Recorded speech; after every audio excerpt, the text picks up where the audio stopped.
Welcome to Nanak classes. दोस्तों, Nanak classes के YouTube channel पे आपका स्वागत है। आज राजस्थान जीके की इतिहास, भूगोल, कला, संस्कृति की हमारे सवाल आपके जवाब जो प्रतिदिन आपको 9 बजे प्राप्त होती है। आज ऐतिहासिक 205 नंबर क्लास है। प्रतिदिन 50 क्वेश्चनों की क्लास है मिल रही है। आने वाली REET, second grade, first grade, Rajasthan, LDC, इसके अलावा वनपाल, वन रक्षक, पीटीआई, लाइब्रेरियन, जितने भी एग्जाम राजस्थान के अंदर जेवीएनएल होंगे वो सब एग्जामों की दृष्टि से ये क्लास बहुत इंपॉर्टेंट होती है, क्योंकि इसमें मिक्स क्वेश्चनों का मिश्रण रहता है। स्टार्ट करें इस क्लास को। पहला प्रश्न देखिए, राजपुताना शब्द का प्रयोग करने वाले संभवतः पहला व्यक्ति था। राजपुताना शब्द का प्रयोग करने वाला संभवतः पहला व्यक्ति था, वो था जॉर्ज थॉमस। कौन थे? जॉर्ज थॉमस ने सन 1800 ईस्वी में इस भूभाग के लिए, अपने राजस्थान के भूभाग के लिए सन 1800 ईस्वी में राजपुताना शब्द का सबसे पहले प्रयोग किया था। ये क्वेश्चन अच्छे तरीके से पढ़ लेना, बार बार पेपर में आता है। इसके अलावा बात आती है 1829 ईस्वी में कर्नल जेम्स टोड ने अपनी पुस्तक थी इनकी the annals and antiquities of Rajasthan, उसमें इन्होंने राजपुताना के बाद राजस्थान शब्द का प्रयोग किया था। किसका? राजस्थान शब्द का प्रयोग करने वाले व्यक्ति थे कर्नल जेम्स टोड, और राजपुताना शब्द का प्रयोग करने वाले थे जॉर्ज थॉमसन। और ध्यान रखना, कई बार ये भी आता है रायथान शब्द का प्रयोग किसने किया था? रायथान या रजवाड़ा, ये भी कर्नल जेम्स टोड का ही आता है। तो ये दोनों चीजें आपके लिए इंपॉर्टेंट है। दूसरा प्रश्न देखिए, राजस्थान का केंद्र बिंदु स्थित है। राजस्थान का केंद्र बिंदु, हम कहते हैं ना राजस्थान का मध्यवर्ती जिला कौन सा? नागौर। नागौर का मकराना क्षेत्र। लेकिन एकदम केंद्र बिंदु, ये जो बिंदु है बीच का, वो है लापोलाई गांव नागौर। लापोलाई गांव है नागौर, राजस्थान का केंद्र बिंदु है। राजस्थान का हृदय किसको कहते हैं? अजमेर को कहा जाता है। राजस्थान का सागवान कौन सा वृक्ष है? राजस्थान का सागवान कौन सा वृक्ष है? तो राजस्थान का सागवान हम किसको कहते हैं? रोहिड़ा को कहते हैं। किसको? रोहिड़ा को कहते हैं। अब रोहिड़ा क्या चीज है? रोहिड़ा का तो नाम सुना है। रोहिड़ा राजस्थान का राज्य पुष्प है। रोहिड़ा राजस्थान का राज्य पुष्प है। अब इसे कब घोषित किया गया राज्य पुष्प? ये क्वेश्चन भी पेपर के अंदर आता है।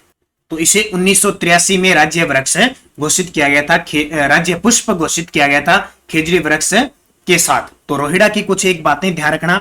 रोहिड़ा जो है उसको एक अरविल नाम का चूहा है, अरविल नाम की प्रजाति का चूहा है, वो इसकी जड़ों को नुकसान पहुंचा रहा है, यानी वृक्षों को, इसका जो पुष्प है उसको नुकसान पहुंचाता है। और रोहिड़ा के उपनाम बहुत बार पेपर में आते हैं। ये मान चलो राजस्थान के जो प्रतीक है ना, वृक्ष है, पक्षी है, पुष्प है, जो हमारा पशु है, ये पेपर में आते हैं। इसके उपनाम, इसको मरुस्थल का सागवान कहते हैं। राजस्थान का सागवान, मरुस्थल का सागवान, राजस्थान की मरुशोभा कहते हैं। राजस्थान की मरुशोभा, मरु टीक इसे कहा जाता है। कई बार तो इसका वैज्ञानिक नाम पूछ लिया जाता है। इसका वैज्ञानिक नाम है टिकोमेला अंडुलेटा।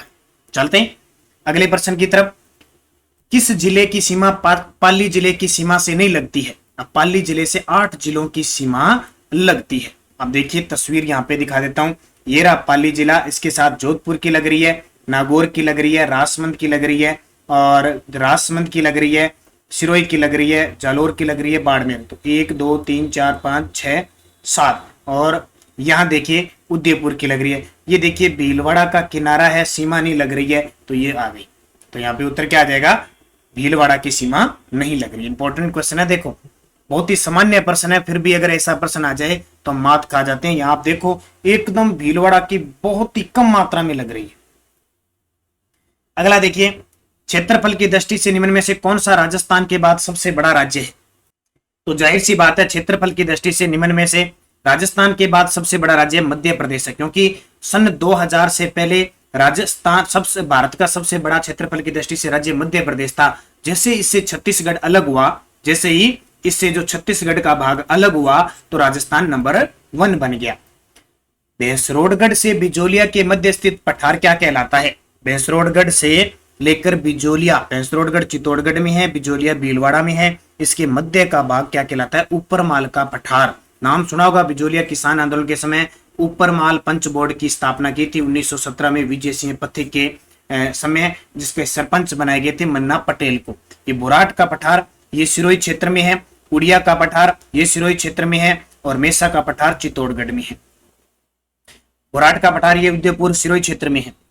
18 अप्रैल 1948 को राजस्थान के गठन के तृतीय चरण में निम्न में से कौन सी रियासत शामिल थी? 18 अप्रैल 1948 को राजस्थान का तृतीय चरण हुआ था, जिसका नाम था संयुक्त राजस्थान। और संयुक्त राजस्थान जो थी उसमें कौन शामिल हुई थी? उदयपुर। कौन है? मेवाड़ शामिल हुई थी 18 अप्रैल 1948।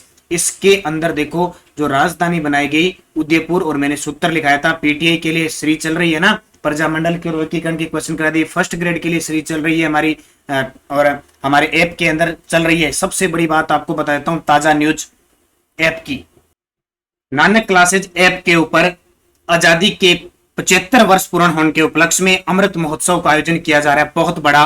और 11 अगस्त से आपको पता है 15 अगस्त तक हर घर तिरंगा उत्सव भी बनाया जा रहा है। इस पर हमने सभी जितने भी हमारे नानक क्लासेज ऐप के ऊपर जो भी कोर्सेज है, जैसे पीटीआई का कोर्स है, इसके अलावा हमारा पीटीआई का कोर्स है, सेकंड ग्रेड फर्स्ट पेपर का है, फर्स्ट ग्रेड का करंट अफेयर्स है, इसके अलावा वन पाल वन रक्षक के मॉडल पेपर है, चाहे राजस्थान करंट अफेयर्स की सीरीज है, चाहे राजस्थान जीके की सीरीज है, कोई भी सीरीज, जितने भी टेस्ट चल रहे हैं उन सब में हमने 50% छूट दे दी। और आज से वो शुरू हो चुकी है। 10 अगस्त से 17 अगस्त 2022 तक आप 50% छूट के साथ आपके काम का जो भी कोर्स आप ले सकते हैं। जल्द ही आपके लिए जो हाईकोर्ट एलडीसी है उसका राजस्थान जीके का भी टॉपिक वाइज टेस्ट शुरू होने जा रहा है, वो भी आपको 50% छूट में आ जाएगा।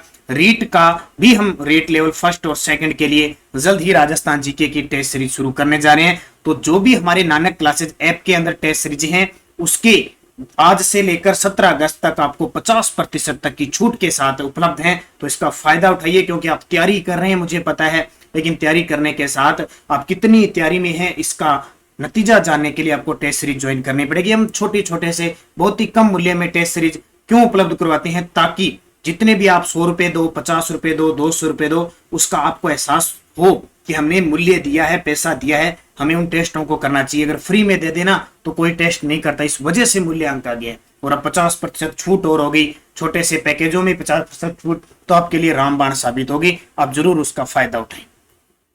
स्वतंत्रता के समय अजमेर मेरवाड़ा क्षेत्र पर किसका शासन था? तो स्वतंत्रता के समय अजमेर मेरवाड़ा पर कौन राज करता था?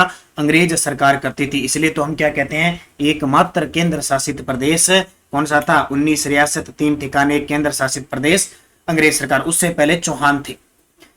अंतरराष्ट्रीय, अब कई विद्यार्थी यहाँ पे सीधा ही कर देते हैं कि अजमेर के चौहान उत्तर चौहान वंश कर देते हैं, वो थे पहले, लेकिन उस समय ये पूछ रहा है स्वतंत्रता के समय अंग्रेज सरकार थे, थोड़ा कॉमन सेंस लगाना है।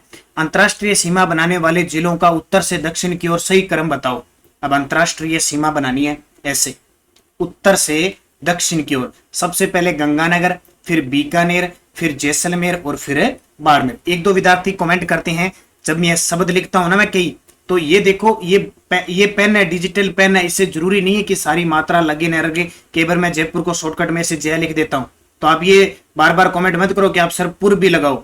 यहाँ सिर्फ आपको बताने के लिए मैं लिख रहा हूँ। कोई शब्द अगर मैंने लिख दिया तो मैं कोई जरूरी नहीं है कि सारी मात्रा वगैरह लगाऊं, आपको सिर्फ हिंट मिल रहा है, यहाँ पे एक्स्ट्रा दे रहा हूँ।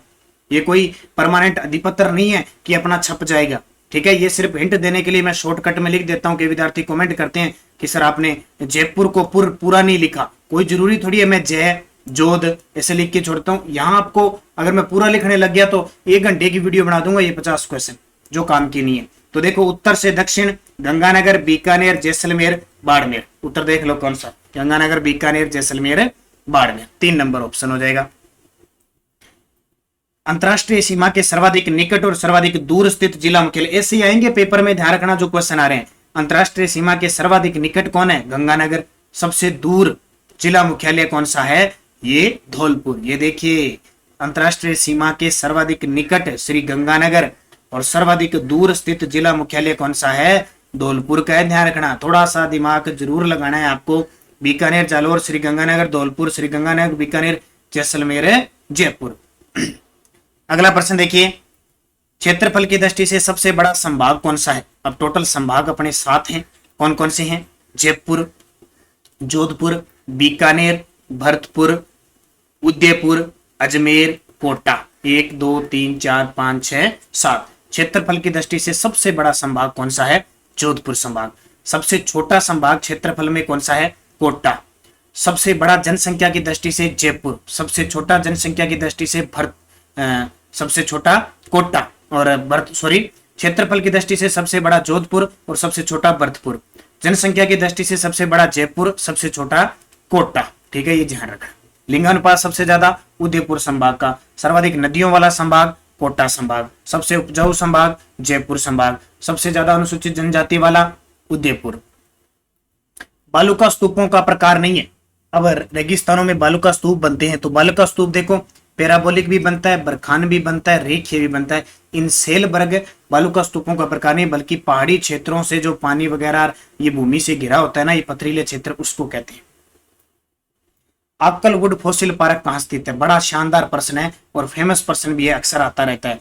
आक्कलवुड फॉसिल पार्क कहाँ स्थित है? राष्ट्रीय मरु उद्यान जैसलमेर में। कहाँ पे? राष्ट्रीय मरु उद्यान जैसलमेर के अंदर आक्कलवुड फॉसिल पार्क है।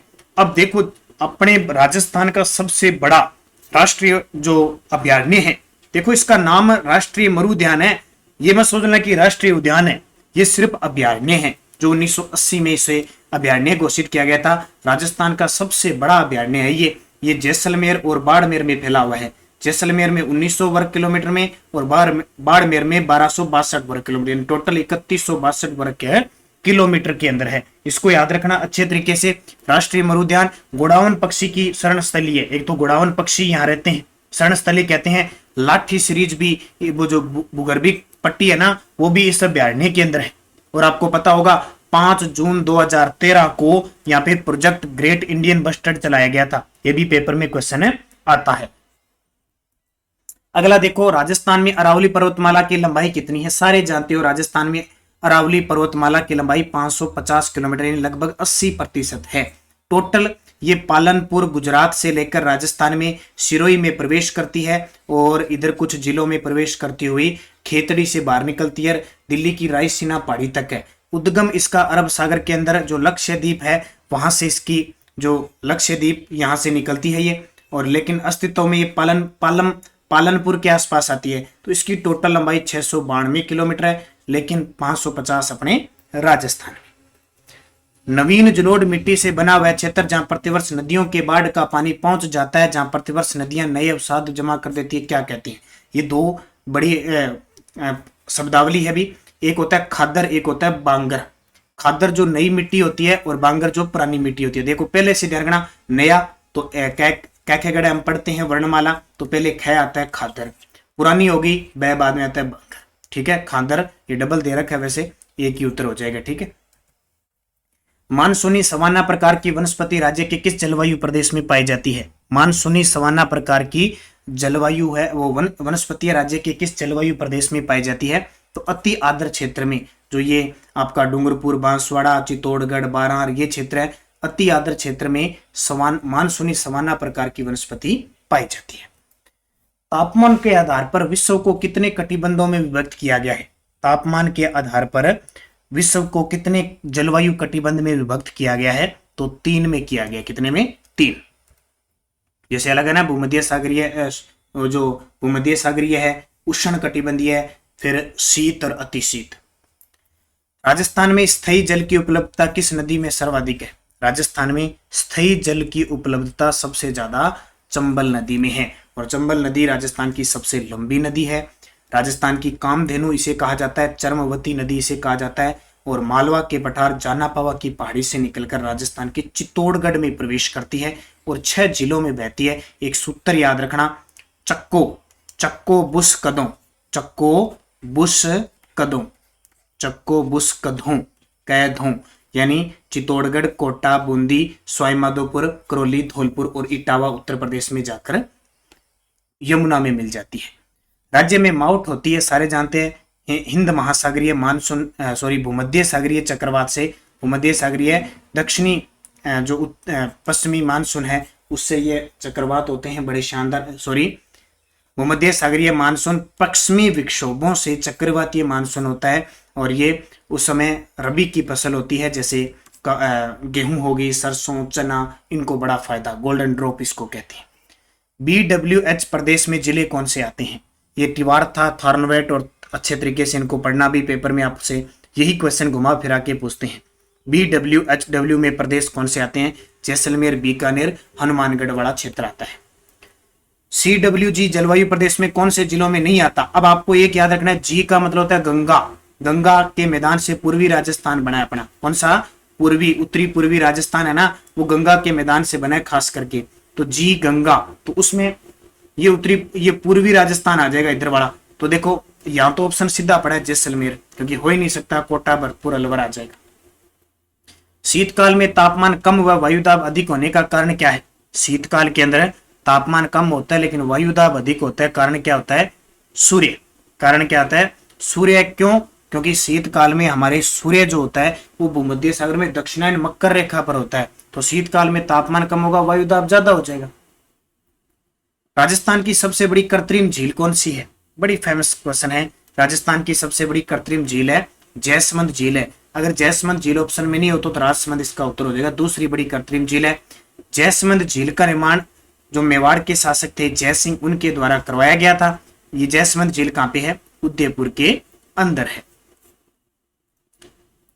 चूलिया जलप्रपात किस नदी पर है, वह किस जिले में है? आज सुबह करंट अफेयर्स की जो क्लास आई थी उसमें मैंने चर्चा की थी कि अब राजस्थान का सबसे ऊंचा जलप्रपात, पहले चूलिया जलप्रपात था, अब चेंज हो गया। तो चूलिया जलप्रपात किस नदी पर बना है? तो चंबल नदी पर चित्तौड़गढ़ के अंदर बना हुआ है। राजस्थान की किस झील से तैयार किए गए नमक में 98% तक सोडियम क्लोराइड है? राजस्थान की किस झील से तैयार किए गए नमक में 98% तक सोडियम क्लोराइड है? पंचभद्रा। और पंचभद्रा कहाँ पे है? बाड़मेर में। स्वाद की दृष्टि से ये उत्तम नमक माना जाता है। ठीक है। राजसमंद में राजसमंद झील है, जयसमंद झील जयसमंद उदयपुर में, और पुष्कर झील अजमेर में। कोठारी नदी का प्रवाह क्षेत्र है। कोठारी नदी जो दिवेर राजसमंद से निकलती है, इसका जो प्रवाह क्षेत्र है वो राजसमंद भीलवाड़ा, और भीलवाड़ा में इस पर मेजा बांध बना हुआ है। कौन सा? मेजा बांध बना हुआ है भीलवाड़ा में। जो बागोर सभ्यता है वो कोठारी नदी के किनारे स्थित है, बागोर सभ्यता। इसके अलावा कोठारी नदी किसकी सहायक नदी है? बनास की। मरुस्थल में भुज झील का निर्माण किस नदी पर किया गया है? मरुस्थल में भुज झील का निर्माण किस नदी पर किया गया है? तो इसका उत्तर हो जाएगा कांकने, या इसको कहते हैं मसूरदी नदी। इसकी खासियत पता क्या है? मसूरदी नदी, इसकी खासियत है राजस्थान में आंतरिक प्रवाह की सबसे छोटी नदी मानी जाती है, सबसे छोटी नदी मानी जाती है, और भुज झील का ये निर्माण करती है, मिठा की खाड़ी में विलुप्त हो जाती है। शुष्क वन संस्थान आफरी कहां स्थित है? इसका नाम कई दिनों से अपने करंट की क्लास में भी आ रहा है, आफरी। ठीक है। एक आफरी और एक वंशी काजरी, ये दोनों, इनको अवार्ड भी मिलते हैं, बहुत अच्छा काम करते हैं लगातार। आफरी की स्थापना 1985 में हुई और काजरी की स्थापना 1959। दोनों का मुख्यालय जोधपुर के अंदर है।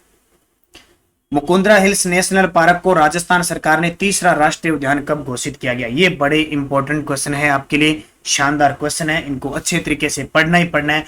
फिक्स वनपाल वन रक्षक इन एग्जामों में आपको सीधा सीधा पूछा जाएगा। मुकुंदरा हिल्स नेशनल पार्क को राजस्थान सरकार ने तीसरा राष्ट्रीय उद्यान 2012 में घोषित किया। तारीख तक याद रखनी है, 9 जनवरी 2012 को, और एक और याद रखना 9 अप्रैल 2013 को इसे टाइगर रिजर्व घोषित किया गया था। और ये अभ्यारण्य कब बना था? 1955 में बना था। 3 चीजें आपके लिए फेमस है, और याद रखना ये राजस्थान का सबसे छोटा टाइगर रिजर्व है। अब तक कितने टाइगर रिजर्व है राजस्थान में? 4 हैं। पहला रणथंभौर बना था 1973 में, फिर बना था आपका सरिस्का 1978 में, फिर बना आपका ये मुकुंदरा हिल्स 2013 में, और अब ताजा बना है रामगढ़ विषधारी 2022 में। इसको मान्यता मिली है, 2021 में घोषित हुआ। तो आपसे पूछे सबसे बड़ा टाइगर रिजर्व होता है रामगढ़, दूसरा बड़ा रणथंभौर, और सबसे छोटा पूछे तो मुकुंदरा हिल्स। ये चीजें आपके लिए इंपॉर्टेंट है। राजस्थान का कौन सा अभ्यारण्य टाइगर प्रोजेक्ट में शामिल नहीं है? देखो सरिस्का भी है टाइगर प्रोजेक्ट में शामिल है, शामिल है, तो एक सरिस्का है, 1978 में बना था। हरे कबूतरों के लिए प्रसिद्ध अभ्यारण्य भी है ये। राजस्थान में प्रथम जैविक उद्यान का नाम बताइए। ये प्रश्न है, बहुत सारे विद्यार्थियों की कंफ्यूजिंग रहती है। इस कंफ्यूजिंग को मैं आज पूरा दूर करता हूं अच्छे तरीके से। जैविक उद्यान का मतलब एक तो पहले याद रखना बायोलॉजिकल पार्क, अंग्रेजी में क्या कहते हैं? बायोलॉजिकल पार्क कहते हैं, ये ध्यान रखना, बायोलॉजिकल पार्क। दोनों में से कोई भी क्वेश्चन आपके पेपर में आ सकता है। जैविक उद्यान, प्रथम जैविक उद्यान का नाम बताइए। हालांकि कई किताबों में भी बहुत मिस्टेक दे रखी है, नाहरगढ़ बताते हैं, लेकिन नाहरगढ़ उत्तर नहीं है। अब यहाँ पे तो नाहरगढ़ सीधा आ जाएगा क्योंकि तीनों ऑप्शन ही नहीं है। अब मैं आपको यहाँ चीजें दे रहा हूं, अपने जैविक उद्यान कौन कौन से हैं। तो सज्जनगढ़ है एक, तो सज्जनगढ़, एक है नाहरगढ़, एक आपका है नाहरगढ़, एक है Machia safari park, Machia safari park जो जोधपुर में है, 3 हो गए। चौथा अभेड़ा बायोलॉजिकल पार्क, अभेड़ा। 5वां प्रस्तावित है मरुधरा बायोलॉजिकल पार्क, और 6ठा प्रस्तावित है पुष्कर केंद्र। आपसे पूछे वर्तमान में राजस्थान में कितने जैविक उद्यान है? 4। सज्जनगढ़ सबसे पहले घोषित हुआ था नाहरगढ़, सबसे पहले घोषित कौन सा हुआ? नाहरगढ़, लेकिन इसका उद्घाटन नहीं किया। जब आपसे पूछे राजस्थान का प्रथम जैविक उद्यान कौन सा घोषित हुआ? नाहरगढ़, लेकिन सबसे पहला जो बना था वो सज्जनगढ़ बायोलॉजिकल पार्क उदयपुर बना था अप्रैल 2015 में, और कह सकते हैं 12 अप्रैल 2015 को इसका उद्घाटन पहले किया। फिर दूसरा है माचिया सफारी पार्क जो 20 जनवरी 2016 को इसका उद्घाटन किया। नाहरगढ़ का नंबर आता है 3 पर, 4 जून 2016 को इसका उद्घाटन हुआ था। हालांकि पहले घोषित सबसे पहले ये हुआ था, लेकिन इसका उद्घाटन जिस दिन हुआ वो माना जाता है। अभेड़ा का भी 18 फरवरी 2021 को हुआ, और मरुधरा बीकानेर और पुष्कर अजमेर ये प्रस्तावित है। तो आज से याद रखना राजस्थान का प्रथम जैविक उद्यान, अब यहाँ ऑप्शन में नहीं है तो सीधा नाहरगढ़ उत्तर हो जाएगा, लेकिन घोषित पहले नाहरगढ़ था और नाहरगढ़ बना तीसरा था, अगर क्रम से कभी पेपर में पूछ ले तो। राजस्थान में मृदा में लवणीयता व क्षारीयता की समस्या कहां पाई जाती है? राजस्थान में मृदा में लवणीयता और क्षारीयता की समस्या हम सब जानते हैं। उदयपुर, राजसमंद, डूंगरपुर का तो नाम आएगा ही नहीं, पाली और ये गोडवाड़ क्षेत्र है, लूणी, इधर लूणी नदी बहती है, और फिर बाड़मेर के बालोतरा में मिट्टी खारी नदी।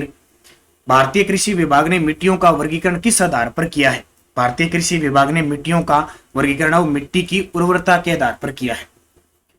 राष्ट्रीय बीजीय मसाला अनुसंधान केंद्र स्थित है, राष्ट्रीय बीजीय मसाला अनुसंधान केंद्र कहां स्थित है? तबीची अजमेर के अंदर स्थित है। राष्ट्रीय बीजीय मसाला केंद्र तबीची अजमेर में। ड्रैगन फ्रूट की कृषि हेतु सेंटर फॉर एक्सीलेंस कहां प्रारंभ किया गया है? ड्रैगन फ्रूट की कृषि हेतु सेंटर फॉर एक्सीलेंस कहां प्रारंभ किया गया है? तो डिंडोल, बस्सी, जयपुर के अंदर। केंद्रीय शुष्क बागवानी संस्थान कहां पे है? ये भी फेमस पर्सन है, बार बार पेपर में आता है। बिछवाल, बीकानेर के अंदर केंद्रीय शुष्क बागवानी संस्थान है। पिपलाड है, ये लिफ्ट सिंचाई परियोजना कहां पे है? पिपलाड, पिपलदा है भी, ठीक है, पिपलदा लिफ्ट सिंचाई परियोजना कहां स्थित है? तो ये सवाई माधोपुर के अंदर स्थित है, लिखने में मिस्टेक हो गया। जैसलमेर में पालीवाल ब्राह्मणों द्वारा विकसित मौलिक पारंपरिक वर्षा जल संचयन पद्धति का नाम क्या है? जैसलमेर में जो पालीवाल ब्राह्मण है वो वर्षा जल संचयन पद्धति से यहाँ खेती भी करते हैं, उसको कहते हैं खड़ीन। यानी ये मरुस्थल का ये दो है, इसके बीच में जो जल रुक जाता है, जो दलदली भूमि होती है, यहाँ बीज वगैरह छिड़क देते हैं, थोड़ी बहुत खेती हो जाती है, उसको खड़ीन कहते हैं। राज्य में कुओं द्वारा सर्वाधिक सिंचाई किस क्षेत्र में होती है? सबसे ज्यादा जो कुओं से सिंचाई होती है वो पूर्वी राजस्थान के अंदर होती है। देखो, कुओं से सिंचाई ये जयपुर वाला और अलवर वाला क्षेत्र है, यहाँ पे खूब होती है। तालाबों से भीलवाड़ा क्षेत्र में होती है, झरनों से डूंगरपुर बांसवाड़ा में होती है, और नहरों से आपके कहाँ होती है? गंगानगर, हनुमानगढ़ में। सांगानेर हवाई अड्डे जयपुर को कब अंतरराष्ट्रीय हवाई अड्डे का दर्जा दिया गया? आप जानते हो राजस्थान का एकमात्र अंतरराष्ट्रीय हवाई अड्डा सांगानेर हवाई अड्डा है, जो देश का 14वां है, और दूसरा प्रस्तावित है हमारे महाराणा प्रताप हवाई अड्डा डबोक, उदयपुर। अब ये कब अंतरराष्ट्रीय दर्जा दिया गया था? इसको 2005 में, 19 दिसंबर 2005 में पहली फ्लाइट दुबई के लिए गई थी। कौन सा जिला दिल्ली अहमदाबाद रेल मार्ग पर स्थित है? कौन सा जिला दिल्ली अहमदाबाद रेल मार्ग पर स्थित है? तो इनमें से अजमेर है। राजस्थान में रेलवे ट्रेनिंग स्कूल कहां पे है? राजस्थान में रेलवे ट्रेनिंग स्कूल है उदयपुर में। राजस्थान में द्वितीय रोपवे कहां स्थापित किया गया? राजस्थान में द्वितीय रोपवे कहां स्थापित किया गया? तो उदयपुर के अंदर। पहला कहां था? तो ये सुंदा माता जालोर के अंदर था। दूसरा श्री इच्छापूर्ण करणी माता मंदिर। पहला कौन सा हो गया? सुंदा माता मंदिर जो जालोर में है। दूसरा श्री इच्छापूर्ण करणी माता का मंदिर है उदयपुर में, वहां है। एक सावित्री माता के मंदिर पुष्कर अजमेर के अंदर रोपवे संचालित है। इसके अलावा चौथा जो सामोद हनुमान जी का मंदिर है वहां संचालित हो चुका है, बाकी 3-4 है अभी प्रस्तावित है। कालबेलिया स्कूल ऑफ डांस कहाँ स्थापित किया गया? कालबेलिया स्कूल ऑफ डांस कहाँ स्थापित किया गया? तो जयपुर के अंदर स्थापित किया गया है। किस वर्ष में मोहम्मद यूनिस समिति की सिफारिशों पर पर्यटन को उद्योग का दर्जा प्रदान किया गया? किस वर्ष में मोहम्मद यूनिस समिति की सिफारिशों पर पर्यटन को उद्योग का दर्जा प्रदान किया गया? 1989 में। आपको पता है राजस्थान पहला राज्य है जिसने पर्यटन को उद्योग का दर्जा दिया। निर्द्युम उद्योग का, जन उद्योग का दर्जा 2004 के अंदर दिया था। राजस्थान की पहली पर्यटन नीति 2001 के अंदर आई थी, नई पर्यटन नीति अब 2021। राजस्थान के सकल घरेलू उत्पाद में पशुपालनों का योगदान कितना है? तो लगभग 8% पशुपालन का योगदान है। और वर्तमान में राजस्थान में जो हमारी गोवंश है, गौ माता है, बहुत ज्यादा संकट में है। दुख की बात है कि गोवंश जो है एक लंपी जो डिजीज बीमारी है, उसके संक्रमण से लगातार हर घर के अंदर बीमार होती जा रही है, लगातार हवा के द्वारा, और किसी तरह संक्रमण इतना बढ़ रहा है कि अभी तक कोई इलाज नहीं आया है। बहुत दुख की बात है। और ऐसा समय ये प्रकृति, देखो कहते हैं ना, प्रकृति से ताकतवर कोई चीज नहीं है। प्रकृति ने दिखा दिया पिछले 2 साल से कोरोना वायरस, और अब हमारे जो पशु है, हमारी गौ माता है, उस पे इतना बड़ा संकट आ गया। दिल दहल जाता है जब हम गौ माता को इस तरह तड़पते हुए देखते हैं। वास्तव में दिल दहल जाता है, रोंगटे खड़े हो जाते हैं। हमारी गौ माता पर इतना कष्ट आज तक जिंदगी में नहीं देखा। हकीकत बात है, इतना तो मानव पे नहीं आया उसने, लेकिन गोवंश इतनी तड़प रही है। हे भगवान से, ईश्वर से प्रार्थना करते हैं कि अगर मनुष्य पर कष्ट आए तो वो समाधान कर सकता है। अनमोल प्राणियों पर ऐसा कष्ट, दुआ करते हैं, भगवान को स्मरण करते हैं, इन्हें जल्द से जल्द इस रोग से निवारित की जाए। एक बार सोच के देखिए गोवंश के लिए। तो आपके आसपास जितने भी, जहां भी है, आर्थिक तन मन धन से आप सहयोग कीजिए, उनका लोगों के साथ समूह बनाकर उनका प्रयास जरूर कीजिए। कोई घरेलू उपाय कैसे भी, जिस प्रकार जान बचे, लेकिन हमारा प्रयास निरंतर रहेगा, हमें बड़ा सुकून मिलेगा। तो गोवंश फिलहाल राजस्थान के अंदर काफी समस्या बनी हुई है। राजस्थान में राज्य स्तरीय कितने पशु मेले आयोजित किए थे? ध्यान रखना, ये राज्य विभाग के द्वारा स्पेशल मेले आयोजित, वैसे तो बहुत होते हैं, लेकिन मान्यता प्राप्त 10 ही है। कितने? 10 ही है, ध्यान रखना। सबसे ज्यादा नागौर के अंदर लगते हैं। राजस्थान पशु चिकित्सा व पशु विज्ञान विश्वविद्यालय कहाँ स्थापित है? राजस्थान पशु चिकित्सा व पशु विज्ञान, तो ये बीकानेर में है। और हाल ही में हमारे राजस्थान के राज्यपाल कलराज मिश्र जी आए थे बीकानेर। उन्होंने एक तो पशु चिकित्सा व पशु विज्ञान विश्वविद्यालय और महाराजा गंगा सिंह विश्वविद्यालय में संविधान पार्क का उद्घाटन किया, लोकार्पण किया। निम्न में से राजस्थान का कौन सा जिला मैग्नीज खनिज के लिए प्रसिद्ध है? और चर्चा में भी ये ध्यान रखना, मैग्नीज खनिज बांसवाड़ा के काला खुंटा, काला ठहरी 3-4 खान है, वहां का प्रसिद्ध है। और अभी यहाँ से ई नीलामी शुरू हुई है। मांडो की पाल किसके उत्पादन के लिए विख्यात है? सारे जानते हो, फ्लोराइट। और कहां पे है? डूंगरपुर में। राजस्थान का परमाणु केंद्र कहां स्थित है? राउतबाटा, चित्तौड़गढ़ के अंदर।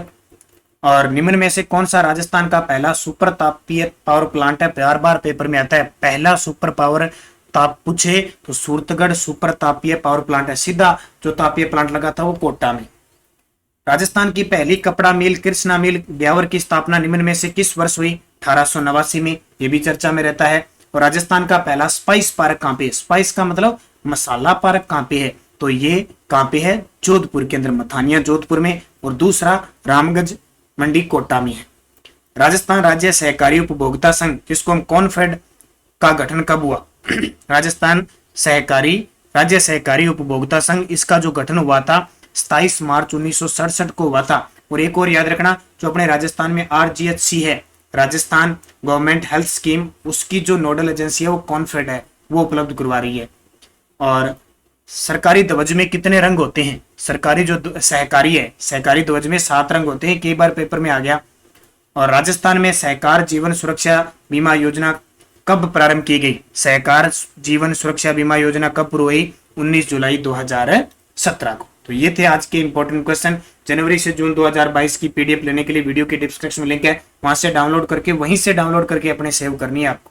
और आजादी के अमृत महोत्सव के 75वें उपलक्ष्य में हमने आपको खूब सारी छूट दे दी। हमारे नानक क्लासेज पे जितने भी कोर्सेज टेस्ट सीरीज के चल रहे हैं, सब में 50% छूट दे दी। तो फायदा उठाइए 10 अगस्त से 17 अगस्त तक, और निरंतर अपनी तैयारी को 4 चांद लगाने के लिए, परखने के लिए हमारे टेस्ट सीरीज ज्वाइन कीजिए। आने वाले समय में आपको high court, LDC, REET, second grade, पीट, इनकी सबकी टेस्ट सीरीज और उपलब्ध करवा जाएगी। तो धन्यवाद। जय हिंद, जय भारत।